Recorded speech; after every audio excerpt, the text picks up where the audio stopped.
So, Halloween can be frightfully fraught for a number of reasons. COVID, kids roaming the streets taking treats from strangers, and of course the sugar hangover.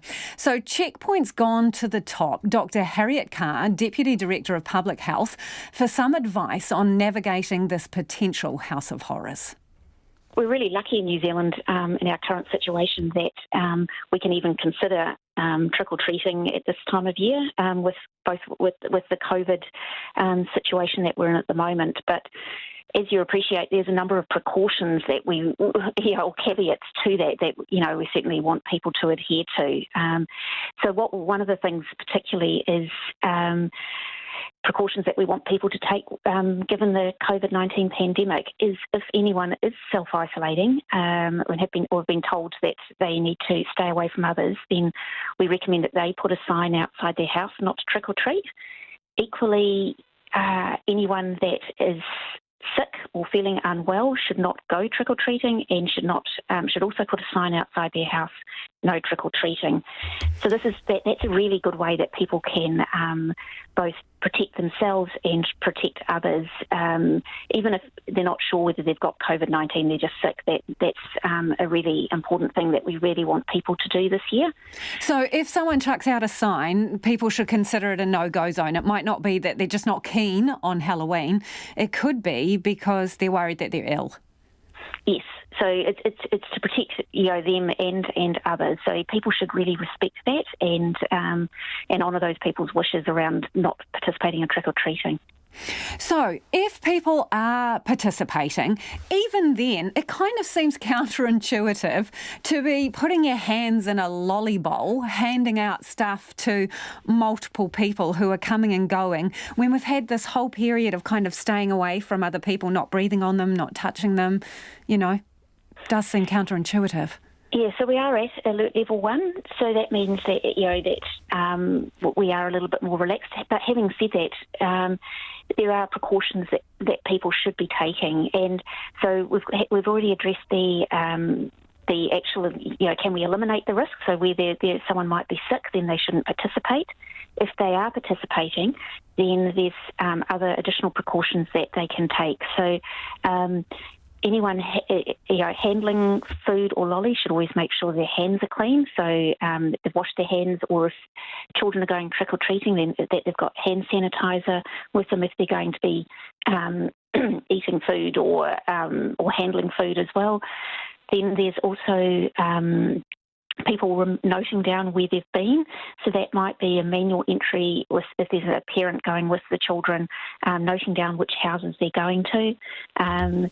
For people who are participating from their houses, there is the opportunity for them to download a COVID app thing, a COVID QR code for their house, so that people can scan that. So you would recommend that? You would recommend that, Harriette, that there is actually a sign at your front door or your gate where people can use the app to say that they've been to your house? That's an option, but a lot of children won't have cell phones necessarily or be able to do that. So the simplest way is to keep a record of where you've been, but for areas where there's large numbers of people coming to the houses, certain streets seem to attract a large number of visitors. That might be an option for those particular areas where they're expecting people that they may not know.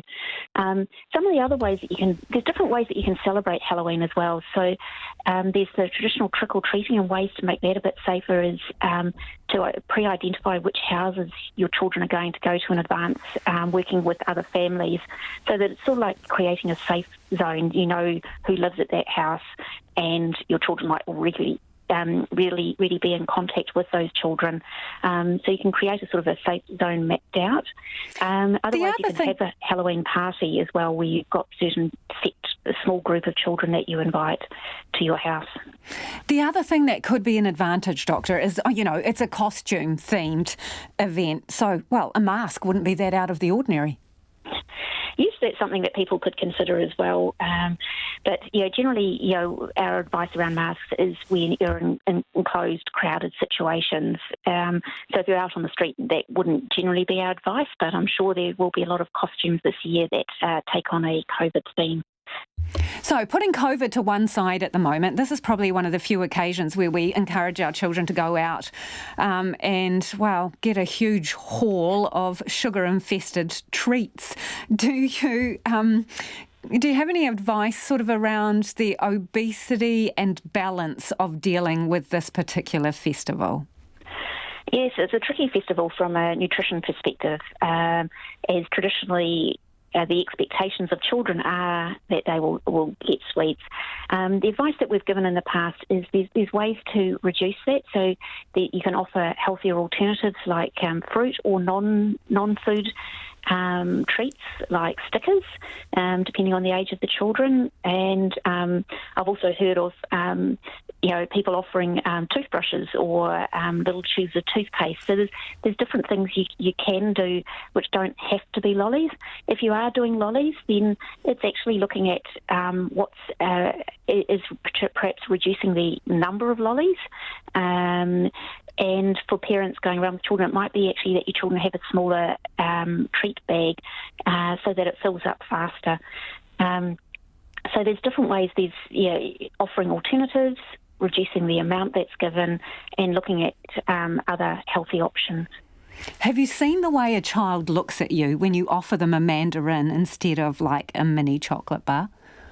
That's when it comes down to a sales job and their expectations, and that's where sometimes things like stickers or something else which is exciting to them, but may not be a lolly, or that might be an option. But there are always children out there. We have this perception that all children prefer lollies, but actually you'll probably find that there'll be one or two in any group that actually might prefer the mandarin. And that was Dr. Harriette Carr.